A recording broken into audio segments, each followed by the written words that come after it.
오늘 말씀은 공교롭게도 우리 초암초암 설교 본문하고 같아서요. 우리 이동사님 설교했는데 굉장히 제가 쫄고 있습니다. 이동사님 설교를 참 이쁘게 잘하셔서 은혜 받았습니다.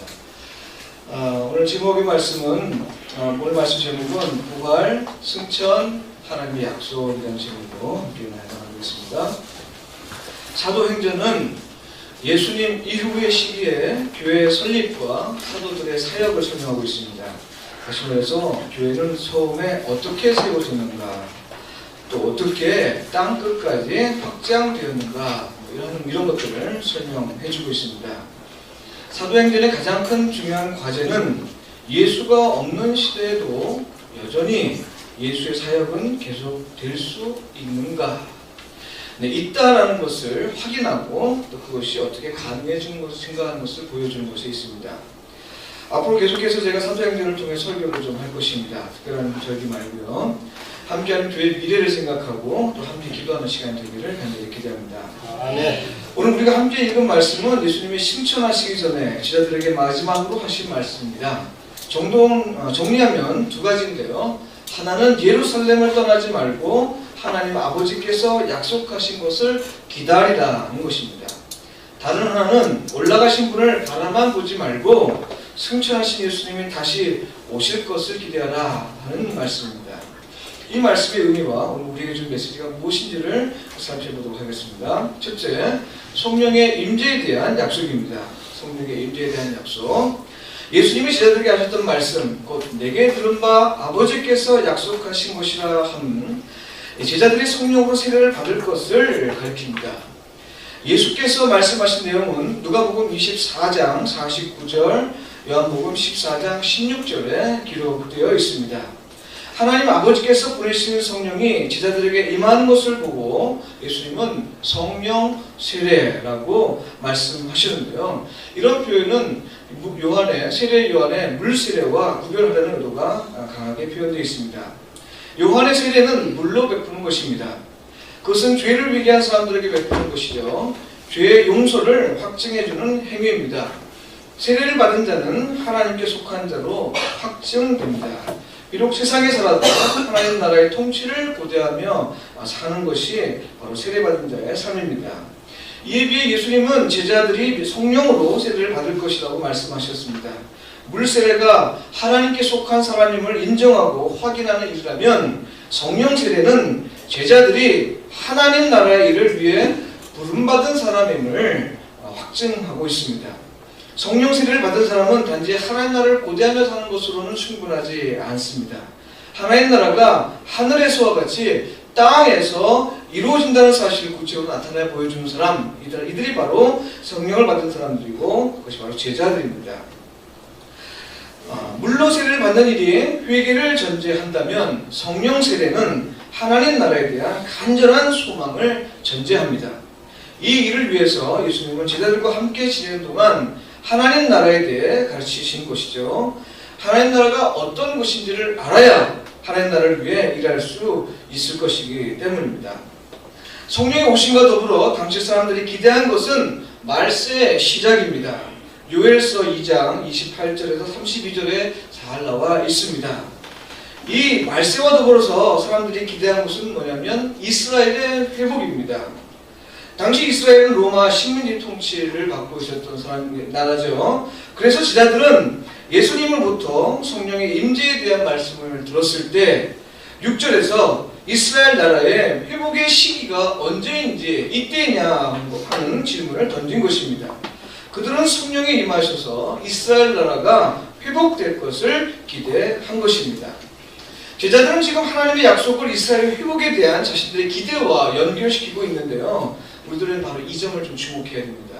왜냐하면 지금 제자들은 하나님의 약속을, 이 하나님께서 주신 약속을 세상적인 기대와 관련해서 생각하고 있기 때문입니다. 하나님의 약속은 하나님 나라가 있고요. 하나님 평화, 그 다음에 기쁨, 생명, 영생, 구원, 우리들의 사랑, 이런 것들이 하나님의 약속입니다. 이 하나님의 약속은 세상 일이 잘 되는 것과 전혀 관련이 없습니다. 물론 결코 무관하다고 말할 수 없습니다만 하나님의 약속을 세상적인 기대와 연결시키는 것은 잘못입니다. 예컨대 하나님께서 우리에게 기쁨을 약속하셨습니다. 그것이 항상 내가 원하는 일들이 잘 되는 것과 관련된 것은 아닙니다. 그럴 수도 있습니다만 근본적으로는 다른 것입니다. 그것은 주 안에서 기쁨이라고 성경은 표현하고 있고요. 하나님의 일이 이루어짐으로 인해서 기뻐하는 것이 바로 하나님께서 약속해 주신 그 약속의 기쁨의 내용입니다. 따라서 제자들의 질문에 예수님은 당연히 부정적으로 반응하실 수밖에 없었습니다. 때와 시기는 아버지께서 자기의 권한에 너희가 알 바 아니다 라고 말씀하셨습니다. 우리가 기대하는 것이 아무리 간절하다 해도 그것이 언제 일어날 것인지에 대한 결정은 하나님이 하신다는 것입니다. 하나님의 약속을 세상적인 기대와 연결시켜서 생각했던 이 제자들에게 예수님께서는 아주 뼈대 있는 부정의 말씀을 해주신 것이죠. 이와 더불어서 예수님은 8절에서 제자들의 기대와는 전혀 다른 말씀을 해주셨습니다. 오직 성령이 너에게 임하시면 너희가 권능을 받고 예루살렘과 온 유대와 사마리아와 땅 끝까지 이르러 내 증인이 되리라. 요 대목에 가서 우리가 아멘 해야 됩니다. 아멘. 한번 같이 외워볼까요? 시작. 성령이 너에게 임하시면 너희가 권능을 받고 예루살렘과 온 유대와 사마리아와 땅 끝까지 이르러 내 증인이 되리라.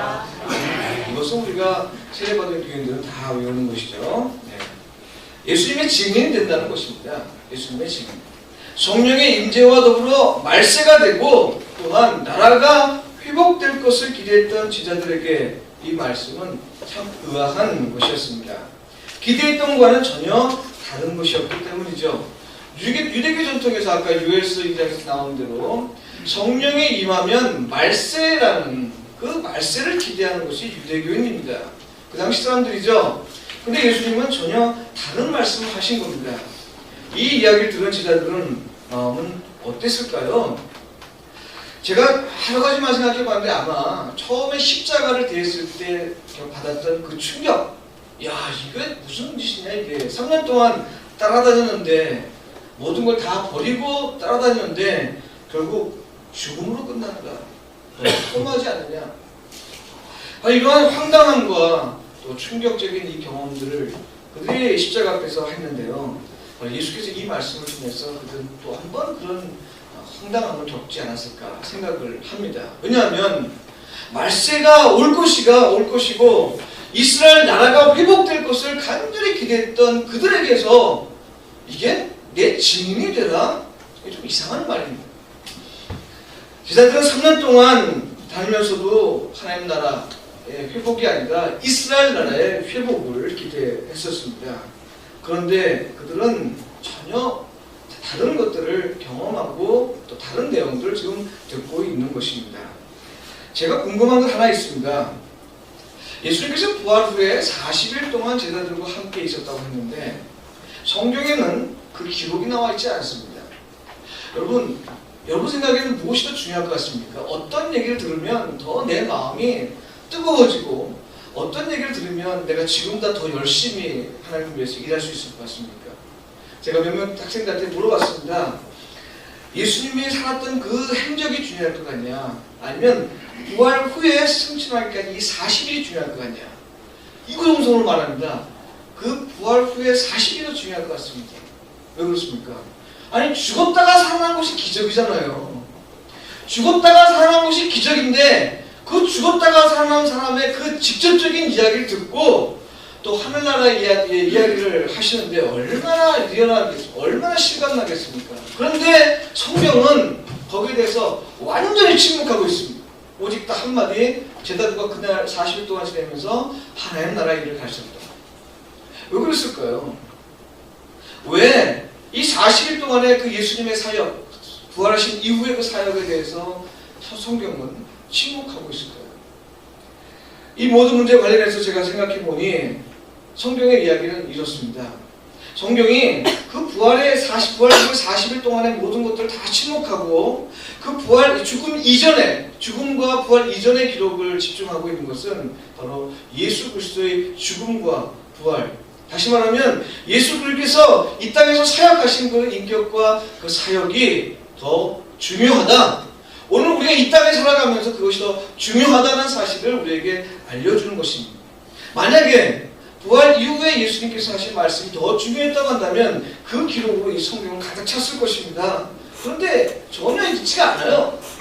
그렇다고 한다면 우리가 관심을 가져야 될 것은 어디냐? 바로 예수님의 인격과 그 사역입니다. 예수님이 이 땅에서 무엇을 어떤 일을 행하셨고 어떤 인물로 사셨고 그가 무슨 말씀을 하셨는가가 오늘 우리에게 관심이 되어야 된다고 하는 것을 성경이 얘기하고 있는 것이죠. 여튼 예수님께서 하신 것들에 대해서 우리들은 다 관심을 가져야 되는데 그 핵심이 뭐냐? 바로 증인이라는 것입니다. 증인. 무엇을 증거해야 됩니까? 바로 예수님께서 이 땅에 사시는 가운데 어떻게 사셨고 무슨 말씀을 하셨고 또 그가 어떻게 고난당하시며 부활하셨는지를 증거하는 그 증인으로서 살라는 이야기입니다. 이 일이 될 수 있기 위해서 하나님은 우리에게 성령을 보내주신다 하는 말씀인 것이죠. 이것이 성령 강림절을 한 주 앞두고 있는 오늘 우리에게 주는 교훈은 무엇일까요? 무엇보다 먼저는 성령의 임재를 기다리고 또 간구하면서 우리의 바람을 성취하려고 하지는 말아야 된다는 것입니다. 우리가 성령을 오시옵소서, 성령 충만을 주시옵소서라고 기도할 때 우리가 기대하는 것은 무엇입니까? 우리가 무엇을 기대하고 있는가 하는 것이죠. 저는 성령을 구하면서 어릴 때는 방언을 기도한 적이 있습니다. 하나님 제게 방언을 주십시오. 왜냐하면 그 선배들이 기도할 때 방언을 하는데 너무 멋있어 보입니다. 특히 그 여자 선배가 방언을 하는데 말이 얼마나 부드러운지 꿀같은 막 들으면요 너무 마음이 감동되는 그런 내 옆에서 막 기도하는데 저는 아무리 소리를 지르고 막 소리를 별수를 다 해도 방언이 내 입에서 나오지가 않는 거예요. 그래서 순복음교회 저 오사님 기도를 갔어요. 그랬더니 거기서 가르쳐주는데 나나나나나 하고 혓바닥 굴리면 된다고 합니다. 그게 너무 사모해서 그렇게 했어요. 나나나나나. 근데 이게 뭔 짓인가 생각이 들어서 제가 그 다음부터는 안 했습니다. 하나님 내게 방언 은사 주신 게 아니고. 두 번째로는 좀 컸을 때는 하나님 제게 지혜를 좀 주십시오. 왜 지혜를 달라고 했는 거 아니? 제가 그때 고등학교를 그만두고 검정고시를 볼 텐데 짧은 기간 동안에 공부해야 되니까 이 머리가 따라가지 않습니다. 아무리 배워도 이게 이해가 되지 않는 거예요. 그러니 기도하는 건 오직 하나님 내게 참 솔로몬 같은 지혜를 줘서 한 번만 딱 봐도 이해될 수 있게 해주십시오. 이런 기도 드렸습니다. 이게 안 되더라고요. 한 번 보는 게 아니라 다른 사람들은 선생님한테 배워서 한두 번 보면 이해될 걸 저는 10번이나 읽어야 이해될 그런 정도였습니다. 그럼 제 머리가 얼마인지 아시겠죠?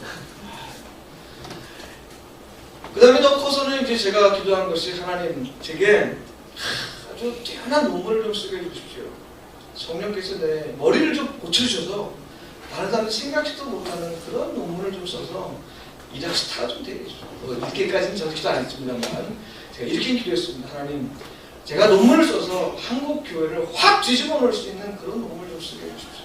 내 힘은 너무 약하니까 좀 성령께서 좀 아무리 기도해도 내 논문은 사람들에게 읽혀지지가 않습니다. 나 혼자만 읽고 물론 학술 논문에 개정이 된다 하더라도 이 세상을 뒤집을 만한 그런 글은 안 나옵니다. 도대체 왜 하나님이 내게 성령을 안 주시는 거예요? 요즘에 또 기도하는 게 있습니다. 병 고치는 사람입니다. 맨날 기도합니다. 우리 성도님들이 아픈 환자들이 너무 많아서 하나님 내가 다 기도하면 발떡발떡 일어나게 하시고 머리가 아파서 기도하면 시원하게 해주시고 눈 아픈 거 딱 기도하면 눈이 팍 뜨지게 해주시고 머리가 나쁘다 고민하는 사람 머리가 나쁘다 IQ가 150으로 되게 해주시고 진짜 이렇게 기도합니다. 제가 새벽마다. 근데 초창기부터 지금까지 기도했는데 제가 기도해서 낫다고 하는 사람 없어요. 도대체 하나님께서 제게 성령의 은사를 안 주시는 건지 도대체 뭐 때문인지 이거 목사 그만두라고 하는 건지 참 고민이 많습니다. 그러나 여러분 제가 말씀을 통해서 큰 은혜를 받습니다. 야 송수야 내가 너에게 성령을 만약에 준다면 너가 그렇게 큰 은사를 받아서 세상을 깜짝 놀라게 하는 그런 것도 아니고 너가 방언을 해서 참 사람들을 부러워하는 그런 사람이 되는 것도 아니고, 또 내가 막 기도하면서 막 병도 고치고 막 그런 걸 나는 원하지 않고, 내가 너한테 기대하는 것은 성경 말씀 제대로 전해라. 성경 말씀 제대로 전해라. 이거 한 가지만 내가 너한테 원한다는 그 마음의 감동이 저에게 밀려왔습니다. 제가 이번에 이 말씀을 준비하면서 깨달은 바가 바로 그 한 가지입니다. 하나님, 내가 그동안 성령께서 임재하시면 내 삶이 확 뒤집어지고 바뀌고 사람들을 위해서 기도하면 사람도 바뀌는 그런 것들을 기대했는데 이게 다 내 욕심입니다. 오직 내가 할 일은 내게 주어진 이 과제, 우리 함께하는 교회 성도들에게 하나님 말씀을 바르게 전하는 것, 그리고 이 목회자로서 바르게 사는 것, 이거 한 가지 하나님께서 내게 허락해 주시구나. 네, 그것을 믿고 제가 이제 병 고친 은사 달라고 기도하지 않기로 했습니다. 혹시라도 여러분 아플 때 목사님 기도해 주세요 이렇게 해주시면 하지 마시고, 네, 믿고 기도하십시오. 네, 여러분께서 기도하시고 또 혹시 그래도 원한다면 목사님 함께 기도해 주십시오 이렇게 부탁하십시오. 저는 은사가 없는 것 같습니다. 그러나 여러분들을 위해서 열심히 기도하기를 쉬지는 않겠습니다. 사랑하는 성도 여러분, 지금까지 성령의 임재에 대해서 살펴보았습니다만, 본문의 내용 중에 두 번째는 예수님이 다시 오실 것이라는 예고입니다. 증인으로서 살면서 제자들이 기대해야 하는 것은 예수님이 다시 오시는 것입니다. 이 말을 당시 제자들이 어떻게 이해했는지는 잘 알지 못합니다. 그러나 복음서를 포함해서 신약 성경을 통해 알 수 있는 것은 예수께서 다시 오시는 것을 하나님 나라의 오심으로 이해하는 것입니다. 예수님과 동행하면서 제자들은 이미 예수님의 인격과 사역을 통해 하나님 나라를 경험했습니다. 그런데 이것은 한시적이었습니다. 이에 비해 예수께서 다시 오실 때는 영원한 나라로 임할 것을 생각한 것입니다. 그러므로 제자들은 하나님 나라의 현실을 증거하며 살았고, 그러면서 또한 하나님의 그 영원한 나라를 소망하며 살았습니다. 이것이 바로 두 번째, 성령 임재와 더불어 우리가 어떻게 살아야 되느냐, 바로 하나님 나라에 오심을 위해서 간절히 기대해야 한다는 것이죠. 예수님께서 다시 오실 것을 기대하는 이 신앙이 없으면 우리가 증인으로서의 산다는 것은 불가능합니다. 예수님께서 다시 오시는 것이 우리에게 소망이 아니고, 또 우리에게 단지 하나의 그냥 말씀이 그렇게 얘기했기 때문에 그냥 되뇌 있는 거라고 한다면 우리에게 아무 의미가 없는 것이죠. 왜냐하면 우리가 예수 증인으로서 사는 것은 우리의 삶에 고난의 삶을 작정하는 것이기 때문에 그렇습니다. 우리가 단지 예수님을 증거하는 것은 그냥 립서비스로 준비하는 것이 아닙니다. 성경에는 말씀으로 전하라고 하는 사람들은 그 사도들과 그 다음에 몇몇 사람들에게 주어진 이야기입니다. 디모데후서에 보면 너는 말씀을 전파하라, 때를 얻든지 못 얻든지 항상 힘쓰라고 말씀했는데, 이 내용의 수신자는 누구냐면 그 당시에 목회자로 활동했던 디모데입니다. 디모데. 성경은 어디에도 우리의 말씀으로 하나님을 전하라 하는 것들이 그렇게 많지 않습니다. 근데 오히려 더 많은 내용을 가지고 있는 것은 뭐냐면 우리의 삶을 통해서 사람들을 만나 그들에게 하나님의 증거로서 예수님을 증인으로서 살아가라 하는 얘기가 더 많이 있습니다. 사도 바울은 구체적으로 뭐라고 했냐면 내 몸에 예수의 흔적이 있다라고 얘기를 합니다. 우리의 삶, 우리의 말, 우리의 모든 인격 자체가 많은 사람들에게 증인으로서의 삶으로 살아야 한다는 것이죠. 여러분, 이것이 얼마나 힘든 일입니까? 먼저 힘든 건 내 마음이 허락치 않아요. 내 마음이. 나는 나를 주장하고 싶어 하고요. 나를 인정받고 싶어 하지, 내가 죽고 나보다 다른 사람도 높이는 일은 절대 할 수가 없는 것입니다. 이거 인간이에요. 인간. 그런데 나보다 다른 사람을 더 높이고 예수 그리스도의 사랑을 내 몸으로 보여준다? 이거 쉬운 일이 아니죠. 먼저 나와의 싸움이 있어야 되고요. 또 증인으로서의 삶이 바깥에서부터 오는 그 위협과 박해는 또 얼마나 많습니까? 예수님 말씀대로 살려고 하면 왜 그렇게 시험거리가 많이 나타나요? 당장 은혜 받고 집에 가면 내 아내와 자식들이 문제를 일으키죠. 은혜 받는 거 다 사라지고 소리 질러서 금방 사라집니다. 금방. 내가 은혜 받고 좀 살려고 하는데 왜 이 장애물이 많아요? 나를 콜라콜라 살게 해주지 않습니다. 그런 것들을 넘어서 내 삶을 통해서 야, 예수 사람이구나라고 하는 사실을 사람들에게 인정받게 산다는 것, 이것 쉬운 일 아닌 것이죠. 그런데 이런 삶을 살려고 결단할 때 우리에게 필요한 건 뭐냐? 내 억울함, 내가 하지 못한 그 안타까움들을 다 내려놓고 하나님께서 다시 오실 것, 예수께서 다시 오실 것을 기대하며 산다면 지금 어려운 것들 좀 참을 수 있죠. 조금 더 참을 수 있습니다. 만약 우리가 행하다가 말씀에 순종하다가 쓰러진다고 한다면 그때가 언제인지를 한번 생각해 보십시오. 예수님에 대한 기대, 예수님이 나와 함께 하시고 그가 나를 모든 것들을 회복해 주실 것에 대한 기대가 점점 낮아졌을 때, 그때가 아닌가요? 바로 예수님께서 지금 오늘 두 가지 말씀하시는 것, 성령의 임재와 내가 다시 오실 거라고 하는 이 성경 두 가지 말씀은 함께 짝을 이루는 말씀입니다. 오늘 이 사도들에게 어떻게 그 놀라운 일이 일어났을까? 그 척박한 환경에서 그 먼 거리를 그들이 걸어가면서 하나님의 말씀을 전할 때 그 일이 도대체 어떻게 가능했던 것일까? 두 가지를 얘기하는 것입니다. 성령께서 임재하시고 예수께서 다시 오실 것을 확실히 믿고 소망하며 살았기 때문에 가능했다 하는 이야기입니다. 사랑하는 성도 여러분, 오늘 우리의 삶이 변하길 원하십니까? 최성주는 여러분을 변화시킬 수 없지만 성령께서 여러분을 변화시킬 수 있습니다. 네. 무엇이 가능하면 성령의 임하시면 가능하고요. 네. 또 예수님께서 다시 오실 것에 대한 확실한 기대를 갖고 있다면, 다시 말하면 하나님 나라에 대한 소망을 갖고 있다고 한다면 오늘 이 땅에서의 삶이 어떤 일에 연연해하지 않고 하나님께서 오늘 나를 다스리는 것으로서 만족하며 살 수 있다 하는 말씀입니다. 오늘 이런 삶 살기를 원합니다. 아멘.